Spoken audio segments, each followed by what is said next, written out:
Hey everyone, welcome back to another video. Slightly weird, I'm here in the woods with my TT bike behind me. This will all make sense in a minute, don't worry. I haven't gone crazy.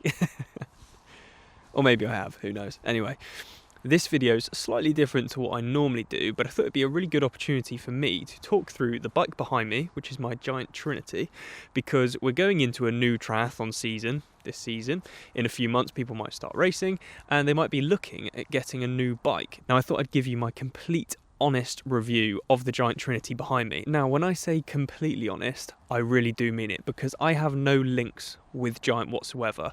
This bike is a 2016 model, so obviously I've had it for a good few years. I've raced on it, I've trained on it, I've put a lot of miles and a lot of hours on this bike, so I feel like I've got a really good idea of what's good and what's bad, and some advice to give you guys on the giant Trinity. Now, I'm hoping that this will be a rather refreshing video for you guys that are looking at a new bike, purely because there's a lot of pros out there and there's a lot of YouTubers out there that make videos on bike reviews, but they are supported by that company. They're supported by that brand, so they have to say good things about the brand. They have to lie about things they don't like. And I'm sure they do like a lot of the brands that they work with, but you do get a bit of bullshit sometimes. And that's what I really want to tell you guys right now before I get going with this video, is there will be no bullshit.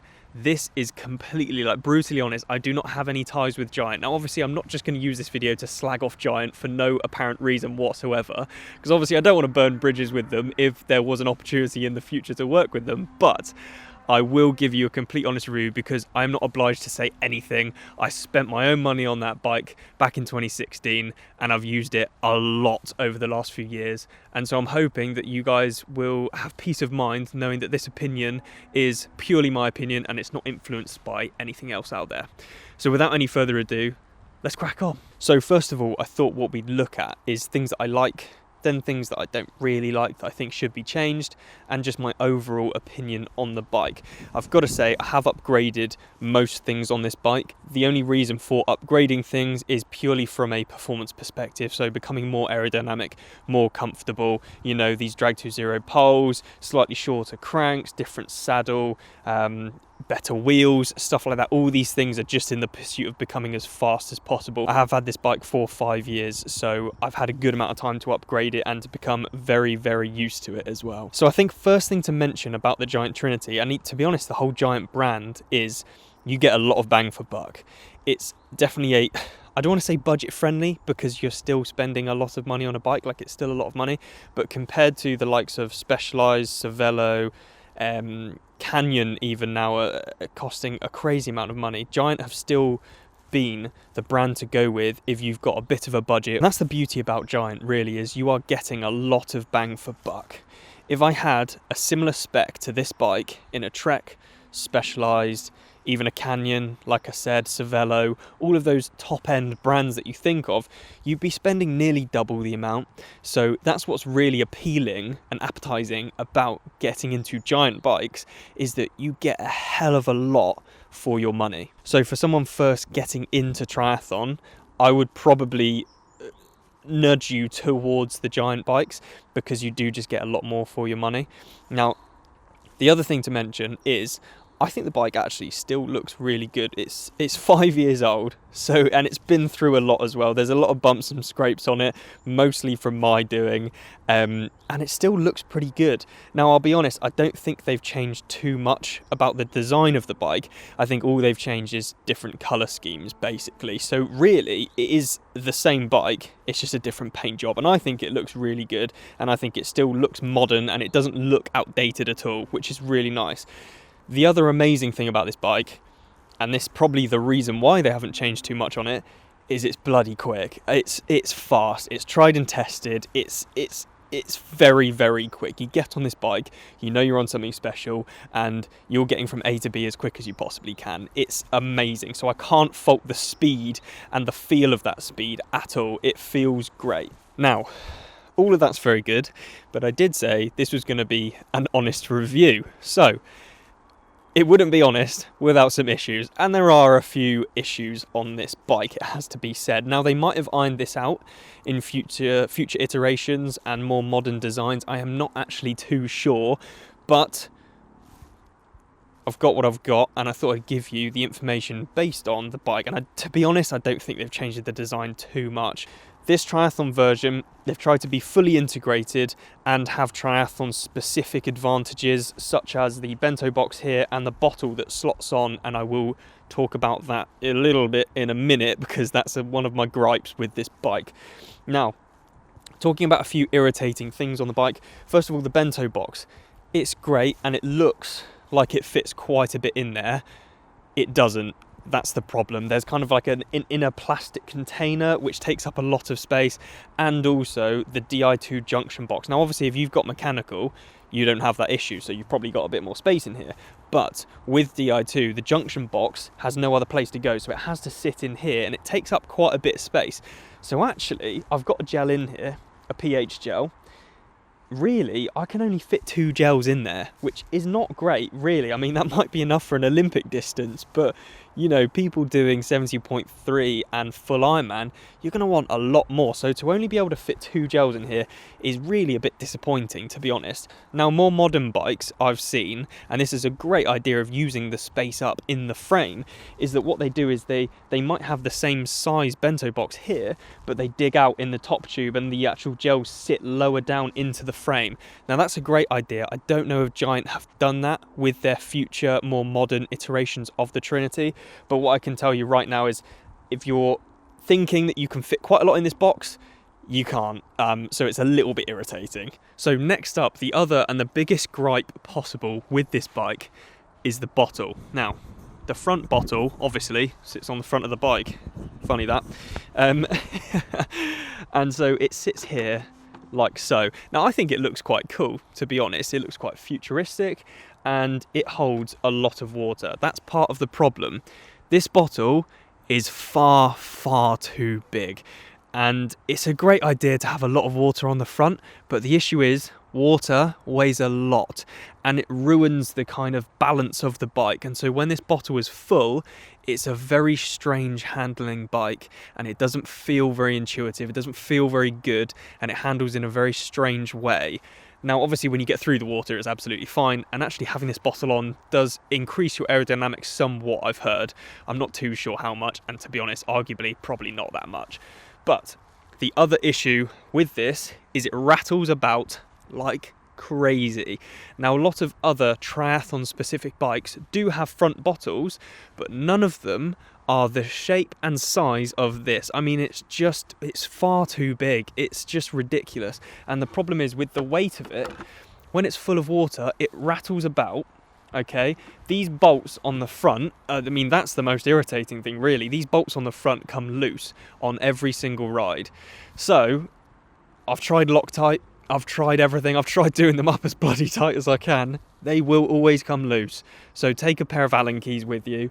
I mean, you should be fine for a couple of rides, and in a race it'll be fine, but just make sure you check these bolts, because I've got back from a ride once and 3 of these bolts were missing and this front end was nearly falling off, which is a little bit frustrating. Still, obviously it's a budget friendly bike, but still you're spending a lot of money, you expect it to work and not fall apart, so that's a little bit frustrating. So as those bolts come loose, the bottom section that holds this bottle on comes loose, starts rattling about, and then you get this really nasty rubbing from the hard plastic bottle on the frame. Now if you're racing or riding in wet conditions, there's going to be some grit, there's going to be some gravel, there's going to be some mud, it's going to get in the gap. Now I've tried to protect the frame as much as I can, and as you can see, it's been absolutely shredded by this bottle. So it's a great idea, and I love the avenue that Giant are going down, but I think the execution really hasn't been successful. And so you will have seen that in my most recent races I haven't actually been using this bottle, because I think it's just ridiculous. It doesn't work properly. The other issue is that it rubs on the fork section that holds it on, and then it starts leaking. I've had it a number of times when it starts leaking, and obviously having, get up, my knees are a little bit tired. Pussy. The leaking of the bottle, the forklift section that holds it on rubs on the bottom of the bottle, and it starts leaking. So you've got your race nutrition pouring down the forks of the bike, and obviously that's not great. So you will have seen in most recent races, I've actually binned off the front bottle because they cost about 60-70 quid to replace, which is crazy for something that's going to break inevitably. So you will have seen what I've done is buy an X-Lab cage and just put it between the bars here, which is far better in my opinion, purely because it's a better position for it, but also you can just chuck your bottle out on race day, pick up a bottle from an aid station and put it in the universal bottle cage. So it makes far more sense. So that front bottle, I love the idea. I think it's a great idea, and I think it just needs refining, but it's just not where it needs to be, and it's more, to be honest, it's more hassle than the value that it should be providing. So it's a little bit frustrating, I'll be totally honest. I really hope this autofocus is working, otherwise this is pointless. The other thing that's not amazing about this bike, and to be honest, some people might argue it's not that important on a TT bike, is the brakes. The brakes, I don't think Giant have really nailed brakes, especially V brakes. So when I had my Propel previously to my Caledonia, the brakes were useless. They're really not very good, and it's similar to the brakes on this. Now, a lot of more modern bikes do have disc brakes, and even TT bikes are now getting disc brakes, which some people might argue is a bit pointless, but actually it's probably the right way to be going. And having experienced disc brakes on road bikes, I'm really interested to experience disc brakes on TT bikes as well. And fingers crossed, if I do get a new bike for this season, it will have disc brakes and it will be amazing, and I'm looking forward to it. But I will say, the brakes on this, they're not very good. They're a bit numb, you don't get much feedback from them, and you kind of just pray that you're going to slow down at some point. So yeah, not amazing, but it is what it is. And to be honest, TT bikes are about going quickly. They're not necessarily about slowing down quickly. So that is the end of this video. Hopefully it's been somewhat useful for you. If you've got a Giant Trinity, please do comment what you think about the bike in the comment section below. I'd be really interested to hear. Now, kind of just to overall, kind of explain this video and conclude this video, really, it depends how much money you've got, doesn't it? And it depends what you require from a bike. I'll be totally honest, I still think Giant are very, very, very good bikes, and you get, like I said at the start of this video, a lot of bang for buck. You can't really get a bike this good for the price. It's just, there's no other brand that really does it. All the other brands are so much more expensive. Now, I would probably argue that the other brands, the reason why they're more expensive, yes, it's the name and it's the, you're buying into that brand and that quality, but it is just the finishing touches. So let's say the bottle on the front and the bento box, and the fact that these screws come out on the front, the road vibrations make them come out. On a Trek or a Specialized or a Cervelo, maybe that wouldn't happen, but is that worth an extra 3-4 grand? It depends, and it depends how deep your pockets are and how much you want. But I would say, for anyone getting into the sport that wants to dip their toes into the sport and get the best quality possible for the lowest price possible, then you can't really go wrong with a Giant Trinity. You can't really go wrong with the whole Giant brand, really. And, if you want to get to those more quality brands where you don't necessarily have these little annoying issues with the bike, I'm sure you're still going to get little irritating things. You're never going to, like I said, there's no such thing as a perfect bike.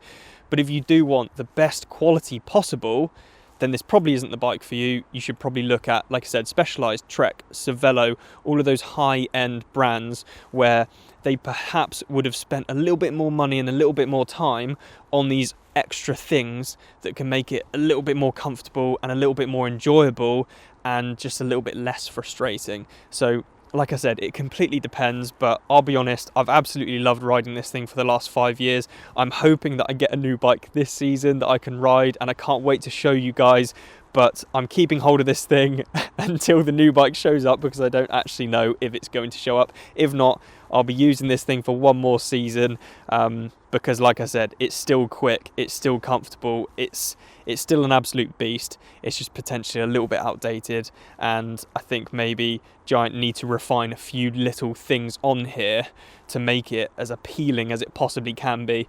But with the price in mind, I think it's still an amazing buy, and if you've got a giant Trinity, you've got an incredible bike. So that's the end of this video, guys. I hope you've really enjoyed it. Let me know what you think in the comments section below. I hope it's been somewhat useful, and I can't wait to see you guys in the next video. So please do like, share, comment and subscribe if you haven't done already, and I'll see you then.